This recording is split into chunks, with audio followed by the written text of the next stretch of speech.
Hey everyone, my name is Simon Carrington and I'm the founder of Fire Up Ministries, which is a small ministry based in Sydney,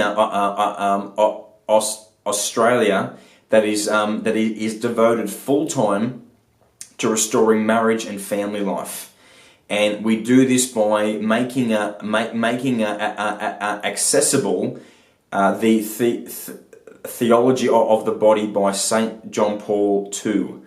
And this is a message that has transformed my life, and I want to share it with as many people as I possibly can, and as many people as will listen to me speak. So I want to welcome you to the Catholic homeschooling virtual conference. I'm so pleased to be a part of this conference and to have been asked to speak at this conference as one of the many fantastic speakers that you're going to have access to over this weekend. What I'm most excited about for this conference is that I actually was homeschooled myself up until year 4, and I had a fantastic experience of homeschooling, and I appreciated it so much that my mum and my dad took on that responsibility to pass on the Catholic faith to me in the way that they knew best. And I know it's a struggle, I know it's hard work, and even if your kids are really well behaved, I'm sure it still would demand so much sacrifice from you. I believe it is noble, it is worthy of honor, and as someone that was homeschooled for a time, I know that your children will thank you so much one day for having been parented and taught by you, because it is an enormous sacrifice, but I really do believe that it encourages the family to gel really well. So my topic for this conference that I want to speak into for the next 15 minutes or so is parenting purity to teens. Now you might be saying, what does a 27-year-old man who has one little son who is 1 year old, what would you know about parenting purity to teens? And that's a great question, and I'm going to share with you the angle that I'm going to come from, or why I feel I can speak on this topic, is really for 2 reasons. The first is because I am going to speak from the perspective of a son. So the way I was parented with purity, I'm going to share, I won't have time to go in depth, but what I'm going to share is going to stem from me reflecting on how purity and sexuality was parented to me by my parents in a homeschooling setting and environment. And there were things that were shared that were helpful, and there were things that weren't done that weren't so helpful. And I'm hopefully gonna share a little bit about that, just to help you there. And secondly, I'm going to speak from the perspective of a Catholic. I'm a Catholic evangelist. I'm a public speaker, and I've spoken to about 20,000 young people from all around Australia on the issues of dating, relationships, and sexuality. Now, when I go into these schools and go into these parish youth groups or homeschooling camps, which I've done a fair bit of here, after I'll give these talks on dating and on chastity and marriage and on purity, I will no doubt, without fail, every single time I do that, get a handful of young men or young women that will approach me and say, hey, look, would you mind if we went in the corner, sat down, and I had a chat with you about something I'm struggling with? And they will almost always start by using this sentence. I've never told anybody this before, but, and then they vomit out some of the deepest pains and sexual brokenness, woundedness, and confusion that would shock you to hear from a 12, 13, 14, 15-year-old boy or girl. Now, this is what I have a front row seat at every single day of my life, every day in ministry. I get phone calls, emails, messages on Facebook every single day from young people from all around this country asking me the same questions struggles and concerns they're having with dating and sexuality. Now, I'm not going to provide or try and provide the answers to all these questions. What I'm going to provide is the missing link that all of these teenagers have that I have noticed that they absolutely need in order to really give them the skills, the means, the tools to deal with these struggles in a much better, much more fruitful way. I want to hone in on the sentence where they said to me, I've never told anybody this before, but. Now there's one major issue with that. To be blunt, what on earth are you telling me this for then? Now yes, I just got up in front of your school, in front of your parish, and I just shared with you, okay, about my own personal struggles with pornography. I was vulnerable about struggles with my sexual desire and confusion as a young boy. I shared about my struggles with being a single person, my struggles in relationships. And they're opening up to me because I was vulnerable. But the problem is this: they don't know me very well. I'm not a part of their life. I'm going to be jumping on a plane that afternoon, heading back to Sydney, and they may never see me again. And yes, they can email me, but it's not the same thing. What the youth of today are crying for are for their parents to embrace their obligation, their vocation, and their responsibility as being the primary sex educators of their children. You see, it's the mum and the dad that need to be having these conversations with their children. It's the teenager that needs to be going to their father, their mother, and saying, hey dad, hey mum, I haven't told anybody else this before, but... And they share the struggles and confusion and sexual pain with you. As the primary sex educator of your children, you need to make yourself known and available in your home as you can come to me with anything. There's a whole bunch of reasons why teenagers tell me they do not want to go and speak to their parents about their sexual struggles, but these are the main two that I experienced and that I'm finding the other kids I'm speaking to are experiencing as well. The first thing is this: they're going to feel judged by you. There's a sense that, well, I could never tell mum I'm struggling with pornography. Dad could never know that I'm having these doubts and confusions about sexuality, singleness, and dating. I just couldn't ever open up to him. In fact, if I opened up to him, he wouldn't love me as much anymore. You need to prove to your child that that is a lie. There is nothing that your teenager should ever be able to divulge to you that would render your love conditional upon them. And there's no way for them to know that unless you prove to them, not just by the way that you love, and I'm sure you love them extremely well, but you need to tell them, listen, if you ever have anything that you're struggling with, you must never ever be embarrassed or ashamed to come to me and tell me exactly what you're going through. Your father and I, your mother and I, we will never ever stop loving you no matter what you're struggling with. You can always come to us. If you have not told your teenager that yet, you need to do that now. They need to know that that is where you stand. The second point, actually, I'm going to give you three things. The second thing that I'm noticing coming from other kids, and especially that I felt, is that I didn't think that you'd have that my parents would have the answers. And many young people tell me, oh, like there's no way I could even talk to mum and dad about this. It would be awkward and weird, and they'd judge me. But even if I did want to open up, they probably wouldn't have the answer.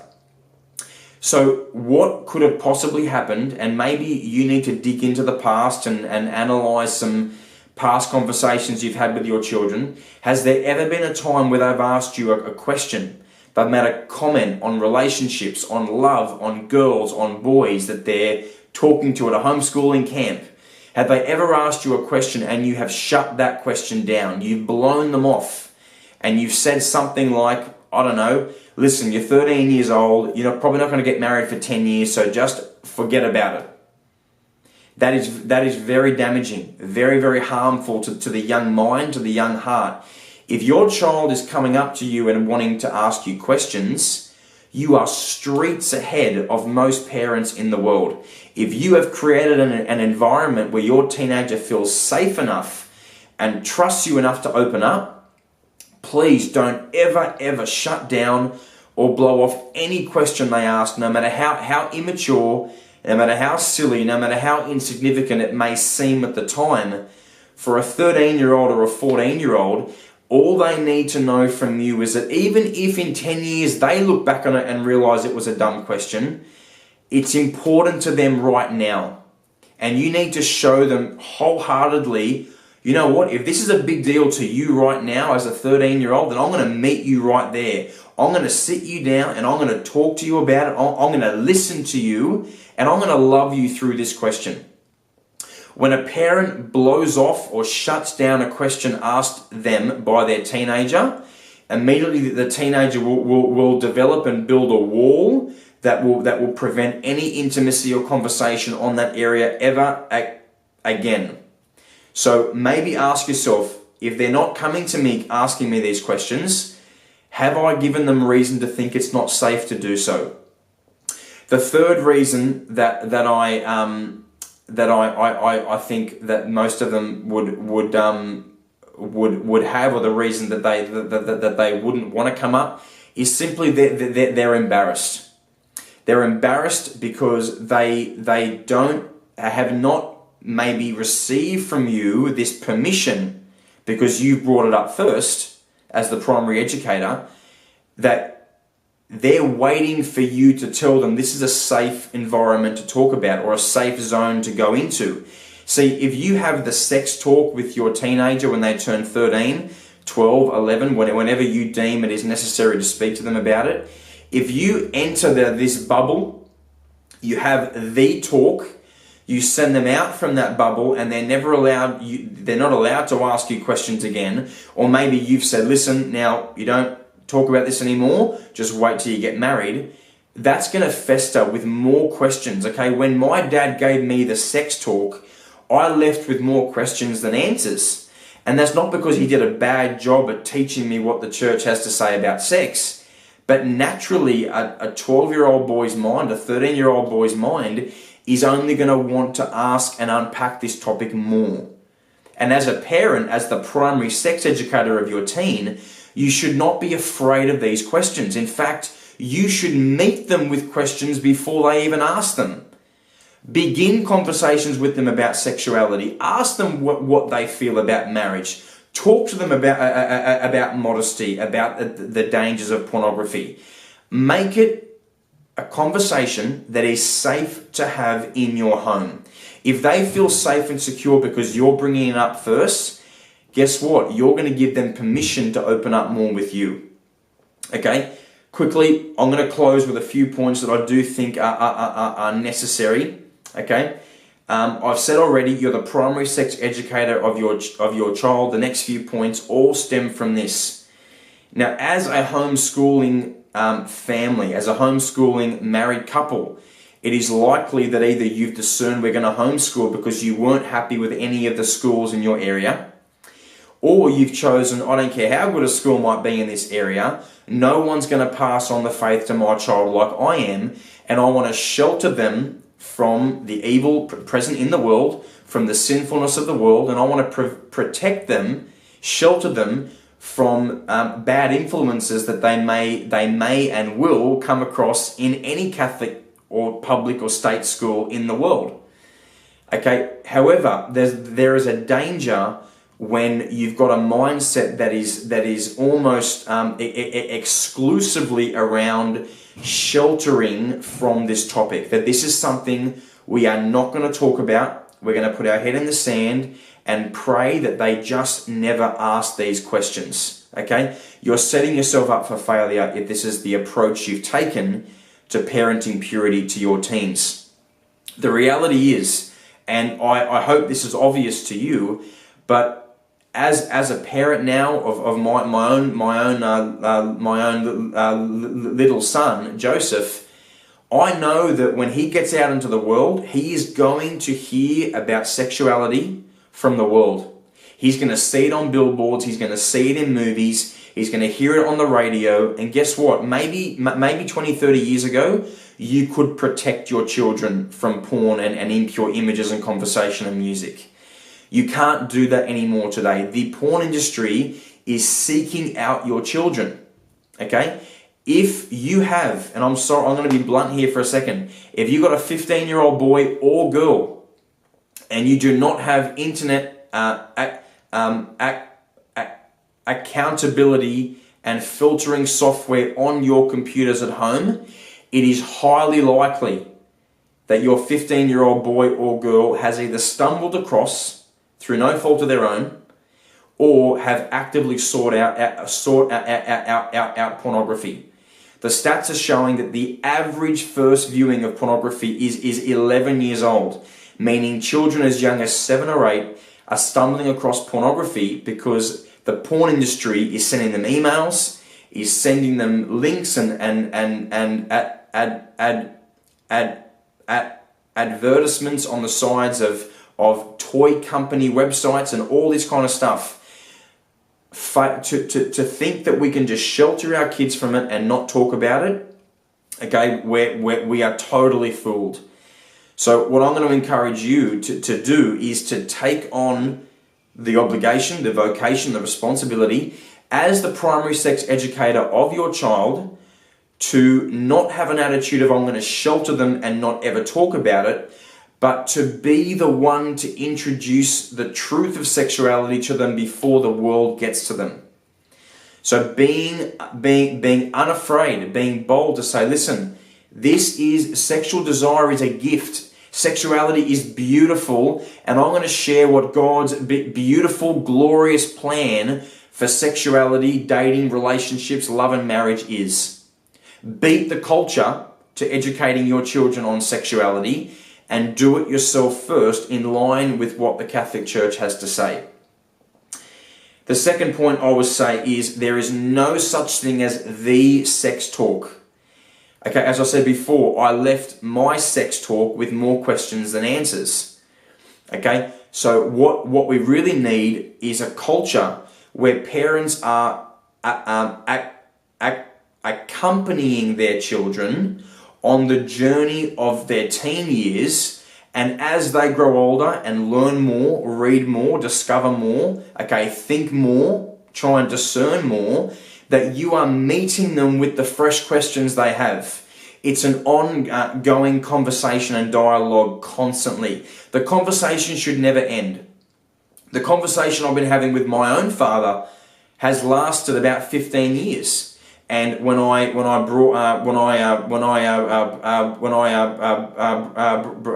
Madeline, my now wife, home for the first time, and even before I brought Madeline home, I was discussing with Dad, what kind of quality should I look for in a young lady. When I met Madeline, I was like, look, she's a great girl. I'd love you to meet her. After I introduced Madeline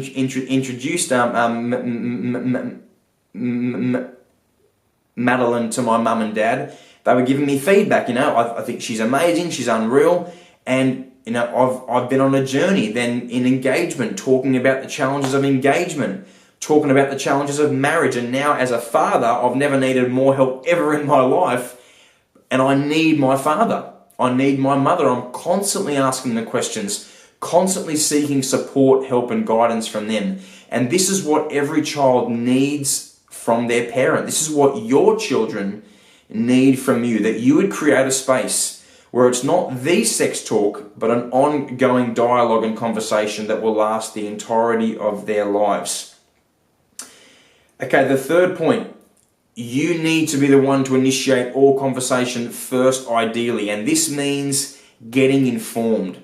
Now, this conference proves that you are not short of great content.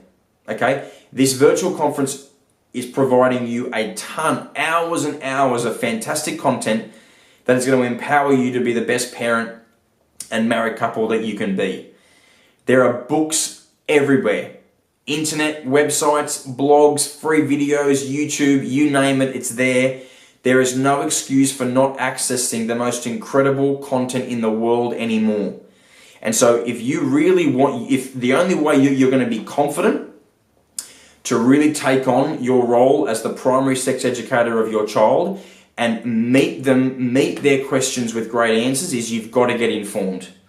Okay, just to quickly point out, if you do go to www.fireupministries.com, my website, and you go to the shop tab, you can download my CD or my audio talk, Parenting Purity to Teens, which is the full, hour-long version of this talk, and I share a lot more in that talk that might be helpful, and that could be a starting block for you if this content has been helpful to go deeper into it.